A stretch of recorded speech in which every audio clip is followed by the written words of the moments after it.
Today we're testing the Arbor Element Black Camber. Arbor claims this is a great daily driver, quiver killer kind of board. Take it anywhere and do anything. Our experts took it out, let's see how it did. Just so you guys know, we are not sponsored by any brands and we don't get paid for any of these reviews. All our reviews are unbiased. So my overall impression of the Arbor Element is that it's a really good all-mountain board. It's really stable at high speeds and it's a great carver. This thing turns amazing. It's really easy to initiate and it has really good edge hold. The stability and dampness is really well. The pop is honestly a little lacking. It takes a lot of work to get this board off the ground, but in terms of stability, it's great. I think the Arbor Element will be good for any all-mountain terrain, just kind of resort riding and even a little bit of off-piste. You could probably take it in the park. It would be really good for jumps, but it would probably struggle a little bit on rails. I think if you're going in the backcountry and charging really steep lines, you're not going to want to ride this. You're probably going to want to get something that's more focused towards powder. I absolutely agree that this board is the daily driver quiver killer.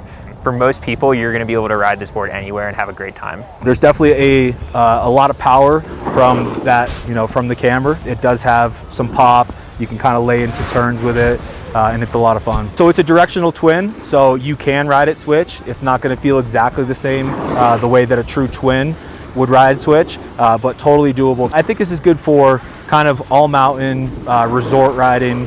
This wouldn't be the board that you'd be taking into the backcountry or necessarily like your dedicated park board, just kind of resort riding. It's going to be a great board for that person that just wants to run one snowboard and doesn't want to own multiple boards for different conditions and styles of riding. It's one that you can take out and kind of get into a little bit of everything.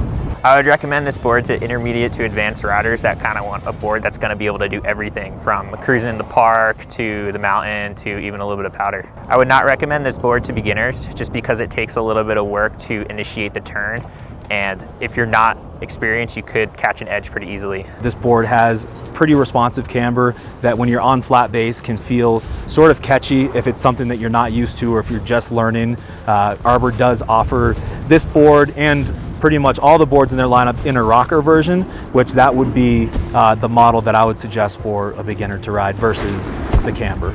Snowboards work differently for different types of riders. If you have a question about how this board might work for you, visit one of our experts' profiles and shoot us a message.